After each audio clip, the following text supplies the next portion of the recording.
Force Radio, where we seek to discover what drives today's leaders. On today's show, my guest host is Kelly De La Torre of De La Torre Law here in Denver, Colorado. And Kelly is an energy attorney, but so engaged in the energy conversation throughout the Rocky Mountains and the country. Welcome to the show, Kelly. Thanks for having me, Jan. Today's such a different show, but still very energy focused. Today we're going to be talking about energy efficiency and its meaning to the consumer. Yeah, and you know, the least expensive power is the power that we don't have to create. So typically we're talking about resources and how we're generating power and how we're getting that to the consumer. This show, we're talking about how we can minimize the need to generate that power and save our resources. See, and I love that. And what else is so interesting is that this new energy efficiency effort is really creating all kinds of financial opportunities and job opportunities throughout the country. And just here in Colorado alone, the State of the State 2012 reported that the energy efficiency industry had created more than 14,000 jobs and close to $1 billion in economic development for Colorado alone. Yeah, and the real key there is that we can do more. We can create more jobs. We can also bring more money into our local economies by saving local businesses money that they don't have to spend on power, that they can reinvest in other aspects of their business. But to do that, there are some certain barriers in place that we need to really address, and that's what we're going to be talking about today.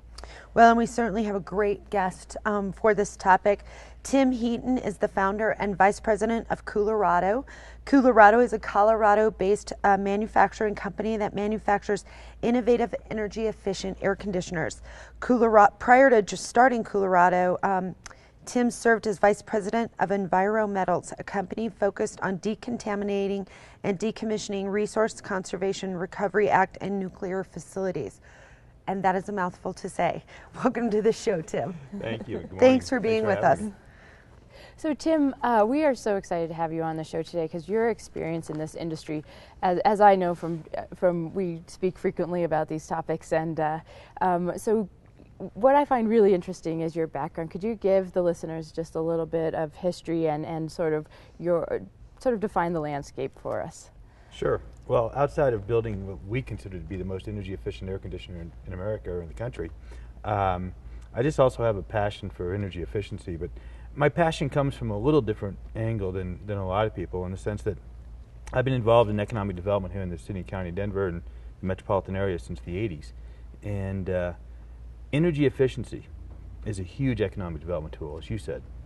And so my interest in energy efficiency goes beyond our air conditioning. It's what can we do to make our community a stronger community by being energy efficient, taking some carbon emissions out of the air, but more importantly, building good, solid jobs that'll help our community in the long run. Right. So, Tim, when you talk about energy efficiency, what does that mean exactly? I think a lot of people think it's just shutting off the lights or not running water when you're brushing your teeth. What is energy efficiency? Because I think it's bigger than that, yes? That's a good question, and it's a good place to start, because I think there's a generational issue here in the sense that those who do remember the energy crisis of the 70s, they think of Jimmy Carter, sitting around the fireplace with his sweater on. And what the energy effort was in the 70s was very much conservation. It was do without. Turn your thermostat down, put a sweater on. Mm-hmm. Okay, don't drive the car. It was really a matter of do without. Energy efficiency today is much smarter than that. It's really doing the same amount of work with less energy. Okay, so we're not sacrificing. And in fact, we can do a lot of things smarter and better. The technology that's out there allowing you to control your thermostat from your cell phone. I mean, those are all smart tools that help us do the same amount. We're not being asked to sacrifice comfort. We're just asking people to do it a little smarter, which in the long run is better for them because it's going to save them money. So energy efficiency really is doing the same amount of work for less energy. Got it. Yeah, and it's really interesting because there's the difference between new buildings and those regulations that support new green buildings that we always hear about, but there are so many buildings in the U.S. that are you know, these old buildings that were built way back even before the 70s, but a lot built in the 70s. And so there are these things that you can do for those buildings, right? Like the thermostats and absolutely. I that kind mean, of energy efficiency, and if you can take a building from scratch and build a, you know, a LEED certified building, to be sure, you'll be very energy efficient. But the challenge is when you stop to realize that less than 1% of the building stock today is new, okay? And the rest of it varies in age, the bulk of it being, yes, in the 70s, but some of it even older than that. The challenge is how do we retrofit those buildings and bring them up to some level of code that helps the consumer save money and helps all of us along the way. Well, Tim, I know you have a background in public affairs, and you've worked with special interest groups and large organizations. You were in D.C. working with Congress. There have got to be a lot of regulatory issues that go with this. Can you talk about sort of the regulatory environment as it sort of historically started back in the Jimmy Carter sitting around the fire in his sweater concept, and where we are today? What are the big issues that are going on today? Well, the regulatory process has really been a hodgepodge, if you will, over the years, and it's taken the LEED program through the U.S. GBC or U.S. Green Building Council to really start to put a focus to this. But you can't give them all the credit because ASHRAE, the American Society of Heating and Refrigeration Engineers, talk about mouthfuls, ASHRAE, they have a standard called 90.1. Okay, and 90.1 and then is for low-rise commercial buildings. 90.2 is for the residential market. This is the guidelines for energy efficiency. It's a guideline that's been around for a long time. It's constantly updated. In fact, as we speak, there are 12 revisions that are out for public review. And so this is the guidelines that we need to be not just using but enforcing. Now, the Energy Policy Act of 1992 mandated that the Department of Energy certify the energy savings in 90.1, and then states have a 2-year window to comply with that. So the regulatory process has grown and it's matured. We still, in my opinion, and I've seen this in other states as well, we still have an issue of enforcement. It's challenging to enforce a lot of these energy efficiency codes when a lot of the code it's foreign or it's a new concept. And a lot of cities are doing an excellent job trying to bring their code enforcement officials up to speed with all these new technologies. But like our own, people look at it and say, well, it's not a traditional air conditioner. It's not an evaporative cooler. What is it? And they don't know quite where to classify it inside the code. So energy efficiency technologies are presenting some challenges to the code process, if you will. Even as it matures and becomes a much better tool for us to use, there are still issues within it. Absolutely. So how do you see that being resolved? Is it more on the regulatory side that there's a need for education for them to say, okay, well, we either need a new category that we put these efficient technologies in, or how can you remove that barrier? I think again, I'm not going to say people aren't doing their jobs because they are. It comes down to education and experience. The more often a code inspector deals with our product or another energy efficiency product, the more accustomed they're going to become to it. And it's really going to become through experience that we really start ingraining this in everyone's head. It's a matter of newness. Yeah. And as you go through it and with experience, I think it's going to come into play the way we all hope it will. It's not like anybody's standing out there saying we're not going to do it. That's not the case. It's just it's a newness. And people are saying, candidly, I remember the first time our first install was City County Denver. I remember sitting down at the desk of the city office trying to explain what we were doing, and they're looking at things like, "You're what?" Because our air conditioner uses 100% fresh air, which we wouldn't use in a normal air conditioner, and they were thrown by that. So it just takes time, and I think the more we get out there. Yeah. So, if you're looking for a single word, it's education, but it's not just the inspectors. We all need to be educated, and there's just a re-education in the process that's going on, and that will just continue to improve with time.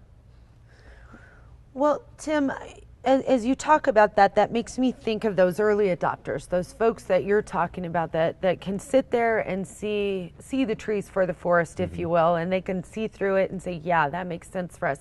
Even though it's going to cost us money up the front, we're going to see a good benefit. We're going to see a good payoff at the back end. And I think that's the beauty of early adopters. But then there are all the rest of us who, once you start moving up that hill to the rest of the bell curve, I think it gets lost in what are the cost benefits? What does the return on investment mean? So can you talk a little bit about some of the benefits of controlling energy costs, both to business as well as the consumer, and maybe address some of those issues a little bit? Sure. I mean, we'll look at it from a commercial, because our product is primarily a commercial product, and that's where I certainly have the most experience. But if you look at a commercial building, okay, if you can reduce the power bill by 10%, according to the Energy Star program, which is an Environmental Protection Agency or EPA program, that 10% reduction in energy consumption will result in a 1.5 increase in net operating income.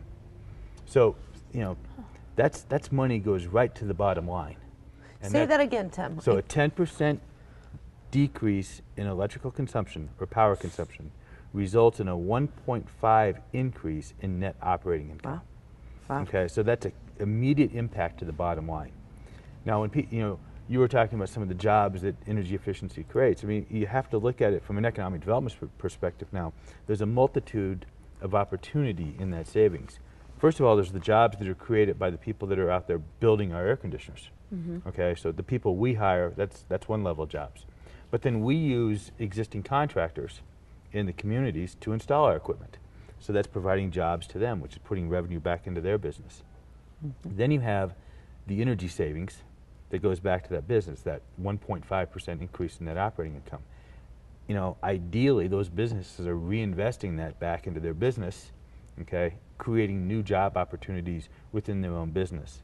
So you can see a trickle down, if you will, of economic opportunity by doing what's good for the community and what's doing good for the environment. Yeah, and we have also in the state, there were some amazing statistics about sort of what's the magnitude that's possible with all of these energy efficiency improvements, and Jan has those here. Yeah, absolutely. And they really come from both a worldwide, a global perspective, all the way down to our Colorado perspective. But the projected increase in the worldwide energy efficiency market between 2012 and 2017 is estimated to be $35.5 billion, which is a staggering number. And the annual growth rate for the energy efficiency market globally is expected to grow by 14%. So those are good numbers.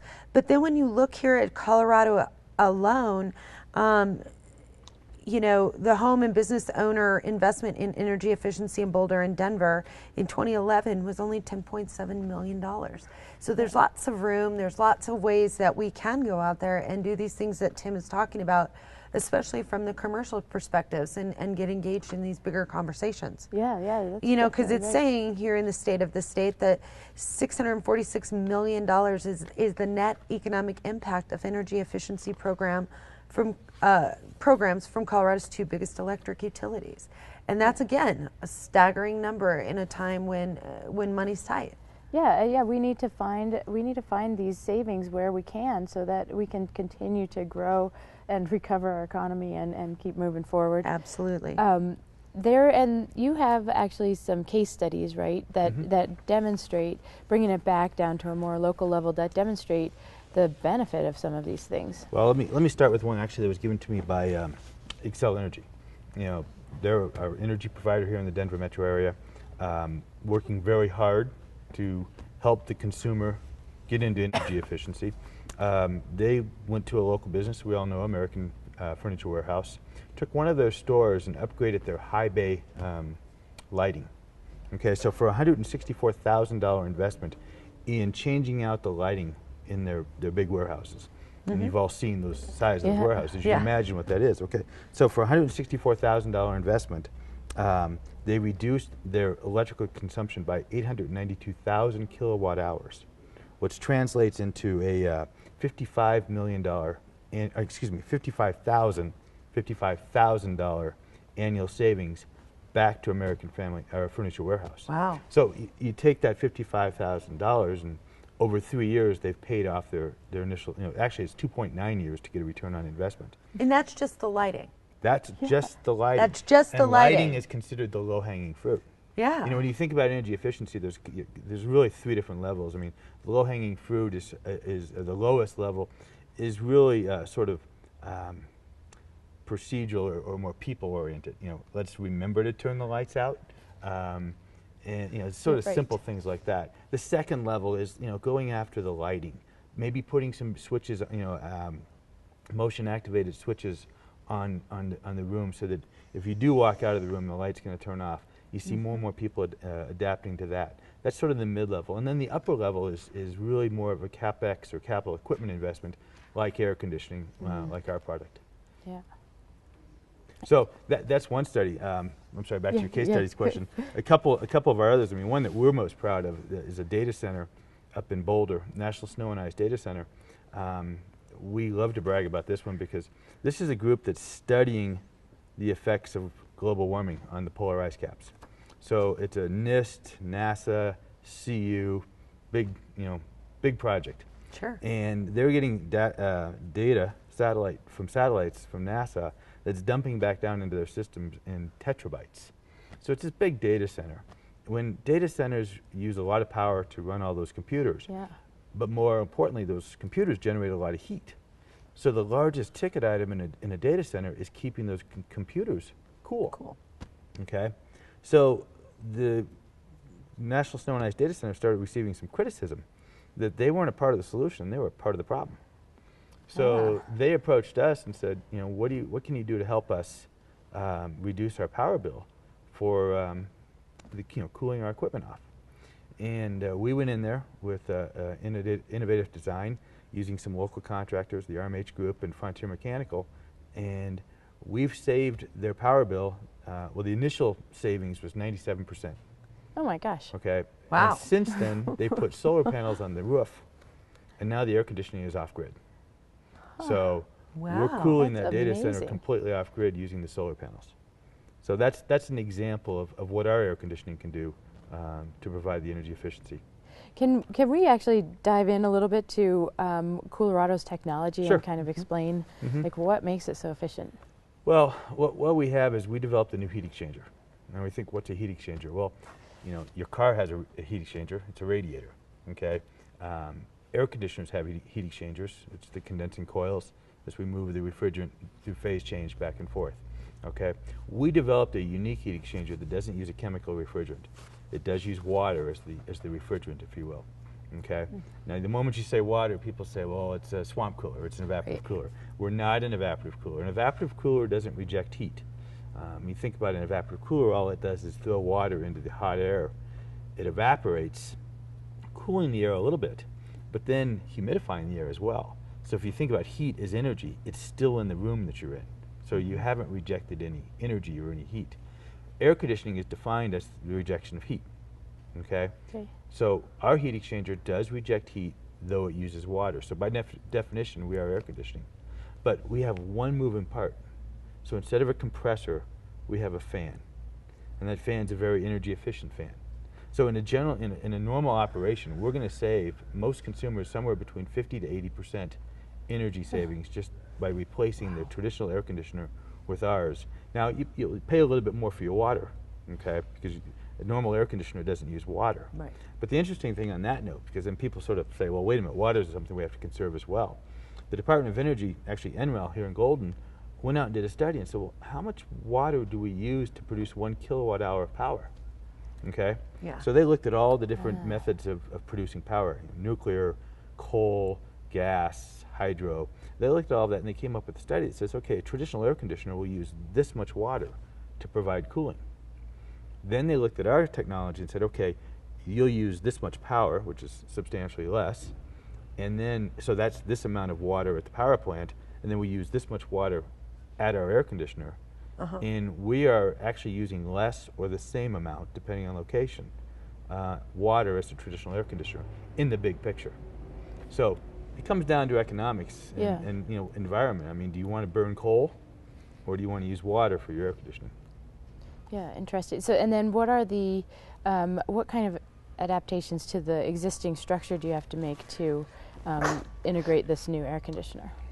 We can tie into existing ductwork for a traditional air conditioner. We can tie into the existing air conditioner.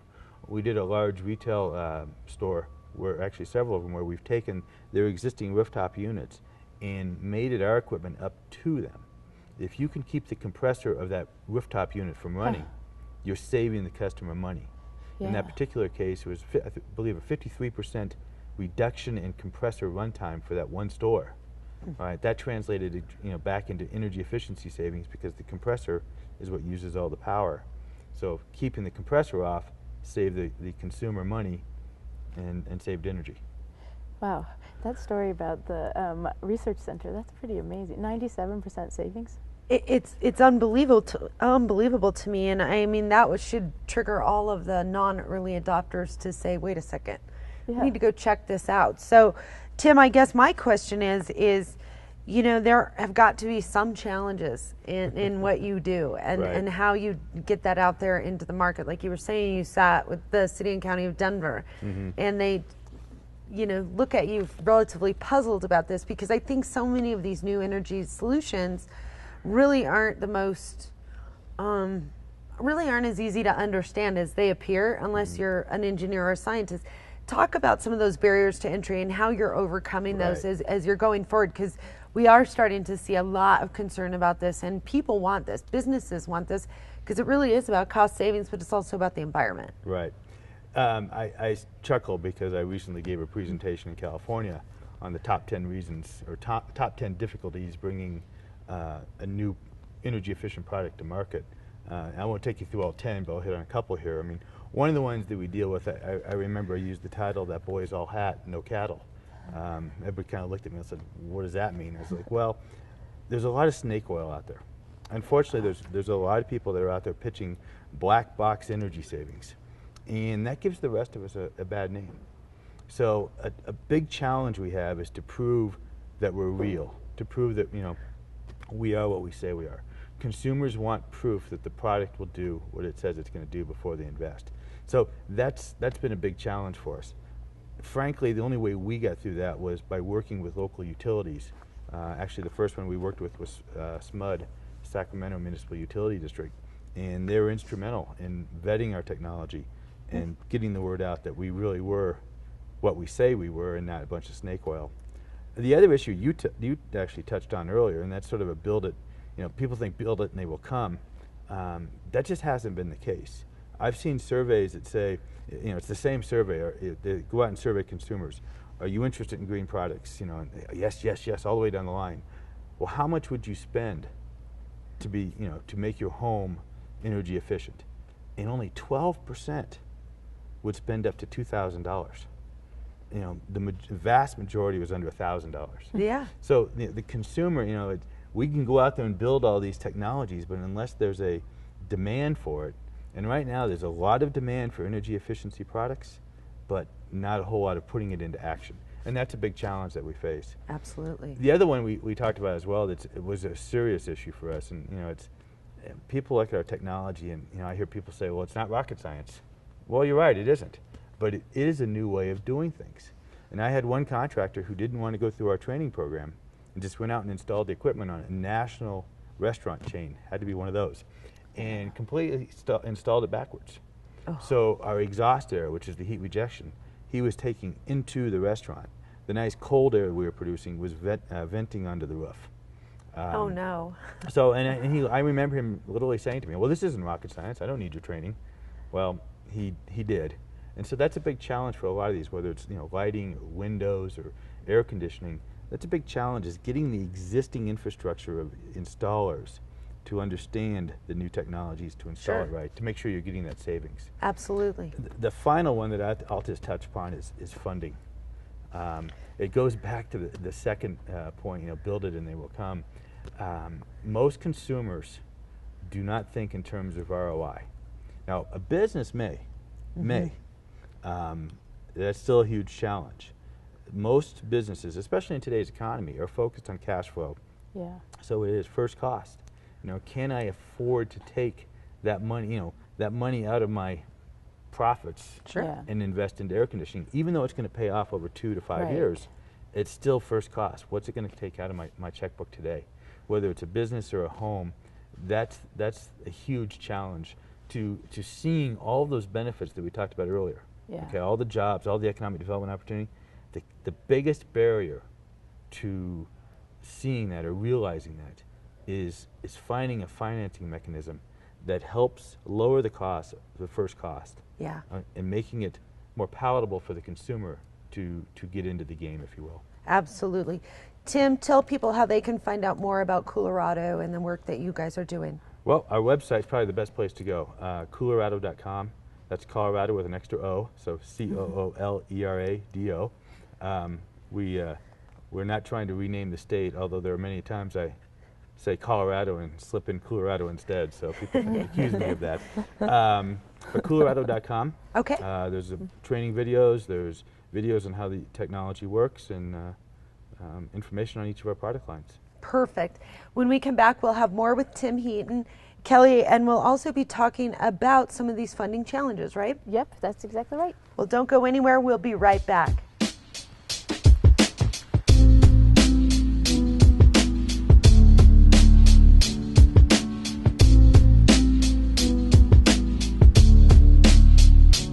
Welcome back to Driving Force Radio, where we seek to discover what drives today's leaders.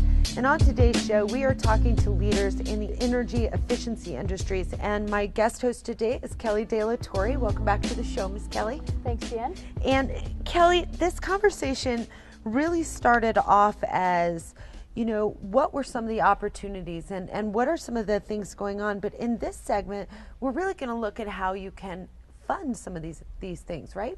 Yeah, so right before we went to break, Tim was talking about, one of the major hurdles is finding the appropriate funding mechanisms for these because they're upfront costs. And so luckily, we have another guest on the show that is going to talk about funding and is an expert in this area. Absolutely. So in this segment, we still have Tim Heaton, the founder and vice president of Coolerado, a Denver-based manufacturer of innovative energy-efficient air conditioning units. And in this segment, we have Sharon Procopio, the Commercial Energy Program Administrator at the City and County of Denver Department of Environmental Health, joining us. Sharon manages the Denver Energy Challenge for Businesses, which provides education, free support services, and financial assistance to businesses in the City and County of Denver. Welcome to the show, Sharon. Thank you very much for having me. And welcome back, Tim. Thank you. Sharon, I want to start with what is the Denver Energy Challenge and what is its purpose? So the Denver Energy Challenge is a grant-funded, currently a program sponsored by the City and County of Denver. We received Department of Energy American Reinvestment and Recovery Act funding. So everyone knows the stimulus money. We received a part of that here to disperse that money through the City and County of Denver to our residents and our businesses. And that program was set up to help residents and business owners in Denver save energy and save money to help stimulate the economy and to help educate people more about the benefits of energy efficiency overall as a whole. So the Energy Challenge brand launched last fall, and we have been giving out rebates, incentives, and then providing free advising, which is really the big piece of our program, and working with the contractor community to help get energy efficiency products and practices out there in the market. Well, and you said it started last fall. What kind of reception have you had in the community? I know you're the business side, so I won't ask you about residential, but how are businesses receiving this? It's been very successful in terms of getting the word out. We about a year and a half ago, so before we had this brand, we started working with about 30 business owners, and today we have over 950 participating businesses in the City and County of Denver. That is amazing. So we have a lot of people engaged, and more than half of them have already done some kind of energy efficiency project. So we're over 520 projects already complete, which is very exciting. And then our residential side of the program, we were, down in a few hundreds this time last year of people that we were reaching, and Denver has a lot of residents. We're now working with over 4,500 residents in the City and County of Denver, and we have more than 1,200 projects that are saving 15% energy or more. Wow. All total, we're saving a lot of kilowatt hours a year, a lot of dollars per year for our business community and our residential community, so that money can go back in their pockets. That's awesome. Yeah. Yeah, and Sharon is such a good example of what the stimulus funds were for. I mean, I know that I've followed you. I called you out of the blue because I was so excited when I saw it on the website, and you really are the face of this, and you've done such a great job. And to me, you're so creative and innovative, and really are very engaging to the consumer. And we're excited to have you today because you have another exciting announcement regarding funding. Could you talk a little bit about that? So up until now, we've been working mostly with rebates and incentives that we offer through the grant, and then also through Xcel Energy. They have a lot of rebates that we partner with. But we didn't have that gap financing for when someone just doesn't have the money to even get started. So over the past year, we've been working in partnership with Boulder County and now Elevations Credit Union and CHAFA. And between those 4 organizations, we have a very complicated contract that now means the rest of the community in Boulder and Denver County can have access to over $35 million in energy efficiency loan dollars for any project in a business or a home that's in Boulder or Denver County. So if you need capital, you can go to Elevations Credit Union and learn more about how to get those loans. But it's Denver and Boulder that actually helped to pilot this process with Elevations, because banks really weren't interested in creating loans for energy efficiency until very recently. And this is really an opportunity for us to show the larger banking community that this could be a statewide and national model for loans and lending. So we get to be the pilot. So Sharon, I have to ask this. I mean, you talk about Denver and Boulder. When you say that, does that include all the surrounding areas, or is that just Denver County and Boulder County? It doesn't include the Arapahoes and the Jeffersons and all those other guys. Right. Can you clarify that a little bit? Absolutely. Yeah. Unfortunately, right now, because we are grant funded by the cities and counties of Boulder and Denver, you have to be within the Boulder County limits or the city and county of Denver limit. And until the grant ends and possibly the bank and the programs look at long-term planning, that's where we're at right now. So if your business is in Boulder County or Denver County, and there are ways that you can look it up on our website to find out if you're in the county.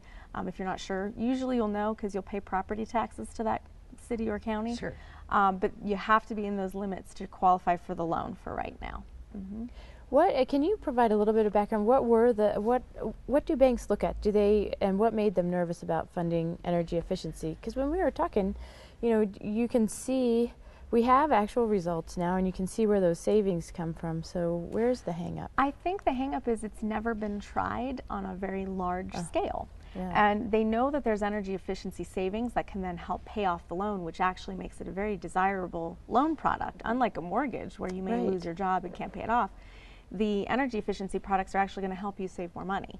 But there's not a lot of data out there, and so Boulder and Denver are working in partnership with Elevations and the Department of Energy to help get these loans out in the community so we have more of that information on the behavior of the consumer when they take out these loans. So we really want to see it be successful so that it does become the norm.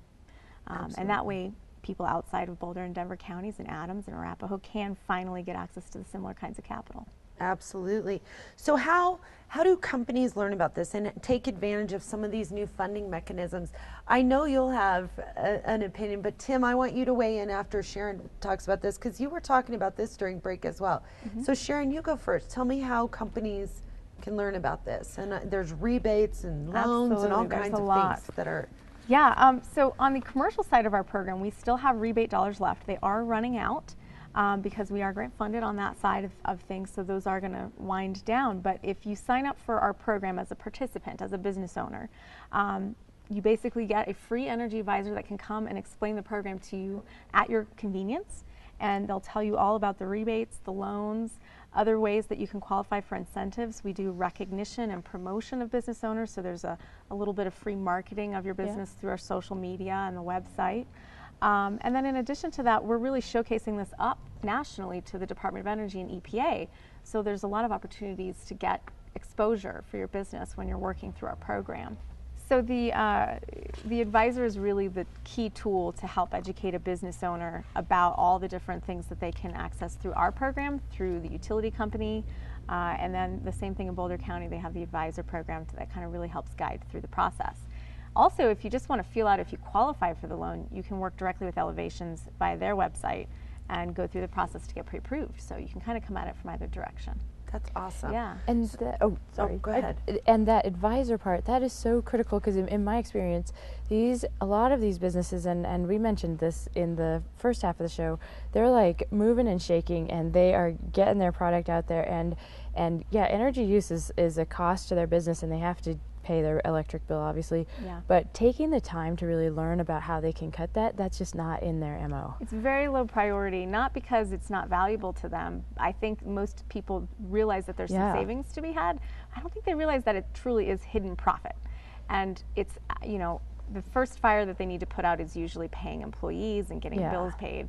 And the utility bill is just another bill to most people. You don't look at it as a place that you can get more money or make money. Yeah. And that's really what it is. And that's the educational piece that we're trying to change out there in the community, is making people aware of that. Yeah. Well, and I know during break too, Tim, we talked a lot about how these new funding mechanisms, as well as some of these rebates, really play a role in getting new technologies to market, such as the air conditioning units that you do, but all the other things that we talked about in the first segment. Can you talk about that a little bit, Tim? Oh, absolutely. If I may, beforehand, though, I just want to echo, the work you're doing, Sharon, is huge for companies like ours. You're helping take down that barrier. That's what we want. You and Boulder, Denver and Boulder, we hope that program can be expanded, and it's good to see the benefits. And the audits, I mean, that is so critical to small businesses. And I don't think people quite realize this. There's 50 million square feet of space in the Denver Metro Tech Center area, but so we always look at the big high-rises. 97% of the buildings that are out there are 12,000 square feet or less. Used, owned, or occupied by a small business. And they're so busy trying to keep the lights on, they don't have time to figure out how to turn them off efficiently. Exactly. And so, what you guys are doing is just a huge, huge benefit to the whole industry. So thank you very much for that. To your point, to your question, rebates, Xcel Energy goes, they're a huge benefit to us as well. I use the example on lighting for American Furniture Warehouse. Xcel put in an incentive of nearly over $50,000, and with that incentive, they reduced the payback from 2.9 years to 2.1.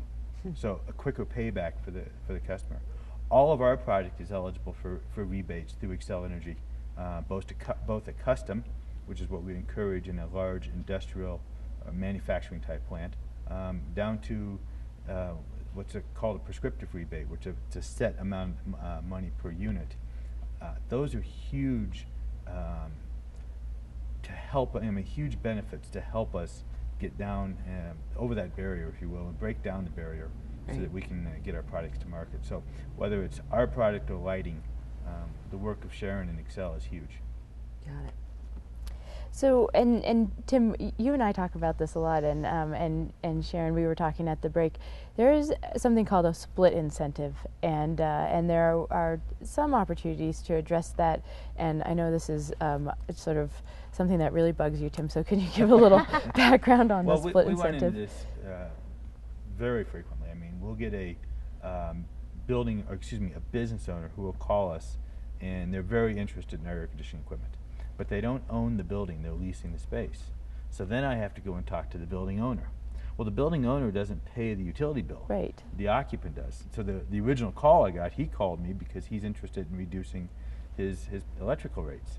But the owner's, doesn't want to make the investment in the equipment. So I get stuck between the building owner and the business owner, and that's what they call a split incentive, because it's really, the incentive to do something is split. There are a lot of unique ways that people are talking about trying to come up with that. I believe that the program Sharon just talked about that they're launching is going to be one very effective way of addressing the split incentive. I hope I'm right. I think so. I mean, I think there's a lot of opportunity to engage tenants, and small business owners are our bread and butter, so we tend to work with a lot of small business owners who are leasing space. And the building owners don't always understand the benefit to them when they're not paying the bill. Right. But I think the big piece of the message that we're trying to convey is that you're leasing that space, and you want that space to be desirable, or your tenant's going to leave, and you're going to have to find a new tenant.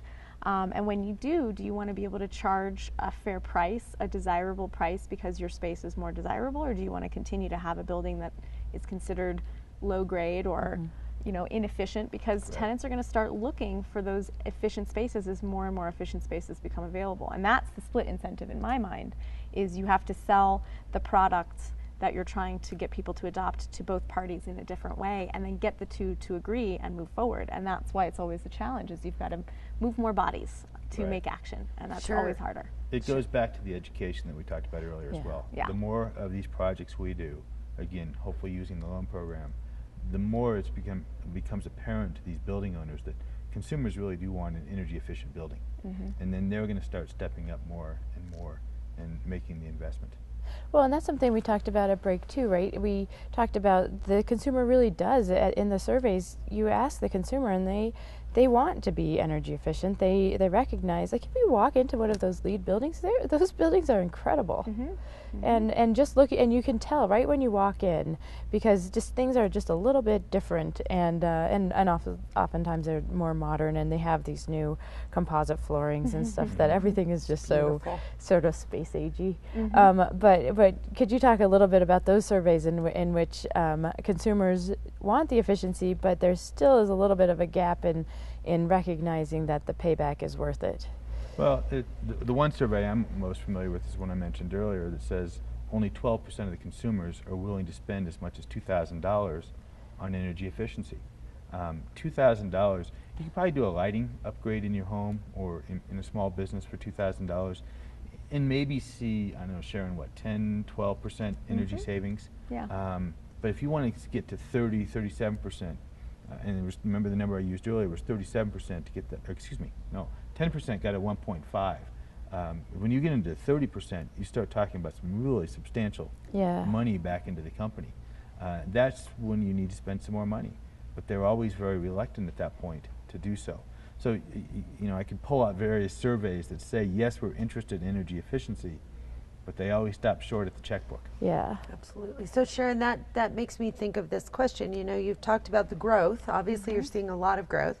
Yes. And I think Tim mentioned, or maybe it was you that said that so much of the businesses here in the Denver and Boulder counties are small businesses. But are there big businesses out there that are engaged in this conversation and can serve as sort of the lead, if you will, for some of these small businesses to say, hey, I can do this too? Because I know we here at CAP Logistics and in the CAP family of companies, we're doing the best we can, but it's not high on our agenda either. And I think if you saw one of those big Excel Energy or CenturyLink or Wells Fargo leading the charge, maybe you see some other folks come in and say, hey, that's not as hard as we thought it was. Yeah, I think there's a lot of different examples that can make a small business motivated. Typically it's their competition, though. It's not usually the larger buildings. But we are working with some large buildings in downtown that have signed up for the program. I know you guys are a participant in the program. We work with anything as small, I think, as 600 square feet is the smallest business we're working with, up to 450,000 square feet. Oh, wow. And there's a range of things that businesses can do at those larger sizes that a small business could see as an example. And then I think the key is to scale it down and show them that it's not something that they have to be big to afford or big to be able to do. It's really just getting them to take the small steps on an ongoing basis. And the savings continues. I mean, I think where people tend to get lost is you're not just saving X $100 this one time. It's annually for as long as you have that piece of equipment. And you're not maintaining it in the same cost way. Yeah. There's a lot of savings that's hidden in that process that it just takes people time to kind of get accustomed to. And we're here to kind of motivate everybody to get on board. So it is the new normal. That's really what we want to see, big and small. Yeah, that it is the new normal. That's interesting. I love that. And what strikes me about this conversation too is that on ICOSA, we're always looking at connect and collaborate, and what you guys are doing at Denver Energy Challenge is you actually are pulling from the outside perspective, pulling the right people together to solve some of these issues and to address some of the things like split incentives and so I think from that data collection, and I'm sure that's your hope, was from that data collection that you can actually then take the next step and get the bigger banks involved and really continue to show that it is the new normal. Absolutely. It's just amazing. Yeah. Absolutely. Well, Kelly and Tim, I know at break 2 we were talking about some of the or even in our last segment, the difficulties of getting new technologies to market. And are there things, Kelly, Tim, that can be done to help companies get through what's the so-called valley of death and getting things to market easier, especially in this energy efficiency conversation? Yeah, and energy efficiency is one of the key initiatives of the Department of Defense right now. We talk a lot on the show about that. We've had the Deputy Undersecretary of Defense who's responsible for all these federal buildings, in that there are some simple things that can be done. And even Dr. Robine came on and said, you know, we need to, some of these things like the Department of Defense are so huge, we can use them as test beds. Sure. And to take these new technologies that are coming out that have been shown to work, like Coolerado, and then actually do mass testing on them, because they have so many buildings that they need to manage and maintain, and any energy savings is obviously going to be multiplied and be huge. And so, but that's on the large scale. Tim and I talk pretty frequently on things that could be done on a smaller scale, and I'll toss it over to you, Tim. Well, one of the things is I look at the growth of our business. As I mentioned earlier, I mean, it was a utility who sort of put the stamp of approval on our product out in California. We continue to work with utilities to add that third-party vetting. One of the ways that we can bring technologies like ours to market faster is if there was some sort of a centralized location. And I'm speaking in general now. I mean, it truly would benefit ours, but other companies as well. If there was a building, some sort of a living laboratory. Now, I've worked with utilities in California. SoCal Edison, or Southern California Edison Utility, is a prime example of that. They have a beautiful campus where you can walk in and you can see the different lightings. You can see, we have air conditioners on their buildings cooling their spaces. So you can see and touch the various technologies. So we get back to, it's one thing to educate people, but I'm the same way. I want to make sure if I'm putting down good money for this, that it's going to do what it says it's going to do. And if there was a laboratory where our consumers can walk in there and see the technologies and hear, not the sales pitch from me, because I'm a salesman, but from somebody else and says, yes, this really does do what it says it's going to do, I think that would go a long way. It's just a part of that education piece. It's going to go a long way with the consumer to get them over that hurdle. It's a great opportunity to train contractors on the new technologies. Yeah. So, some sort of a living laboratory. You mentioned the DoD. We've done, we have a large project that's been performing now for 3 years down at Fort Carson. We're starting projects at Fort Bliss. We're at Nellis Air Force Base. We have a lot of government facilities where our equipment is being used, but it's all behind a fence. Right. Now, do you know how difficult it is to take a contractor to show and tell behind a military installation these days? So I credit the DoD because they've been very aggressive in moving forward with energy efficient technologies, but it's not a good show and tell or proving ground because it's difficult to get consumers or something like that in there to see it. That's why I'm thinking some sort of a building, no fences, managed by a third party, where people can just come in and say, I heard about this. I mean, here, for instance, a question to you guys. When your auditors go out there, do they make specific recommendations on what products by name? We never recommend products by name because as the advisors, we have to remain neutral. Exactly. City funded. Exactly. And and I understand that. Yeah. I'm not trying to twist your arm to say Coolerado, but if you, no, just kidding. But so that's the way it is. Excel's the same way. And people need those options in front of them. Exactly. So if there was this living laboratory that you guys could lay out some options and then say, go and take a look and see for yourself, I think that would go a long way to getting these businesses moving forward. Absolutely. And what Tim was saying too is that the utilities are really stepping in. I'm like, I remember on one show they said, our other co-hosts that talked about the big bad utilities, but in actuality, the utilities are helping move this process forward, and they're really helping to establish some of these things. And then there are some pretty unique funding opportunities called innovation funding through the Department of Defense that maybe could be used in conjunction, and it just drives home the point that not one person, not one company is going to solve this issue. We need to come together. We need to bring the right people and talk about these things. Like let's work with a number of companies and bring them together. And create this collaborative force to solve these issues and make it better. Sharon, we only have a couple minutes left. What's next at the Denver Energy Challenge? And again, tell listeners where they can learn how to get some of this gap financing and some of the grants and rebates that are out there. The best way to find us is on our website, which is www.denverenergy.org. That is where residents, contractors, business owners can learn all about the program. We also have a call center, a hotline that you can call Monday through Saturday. It's 720-865-5520.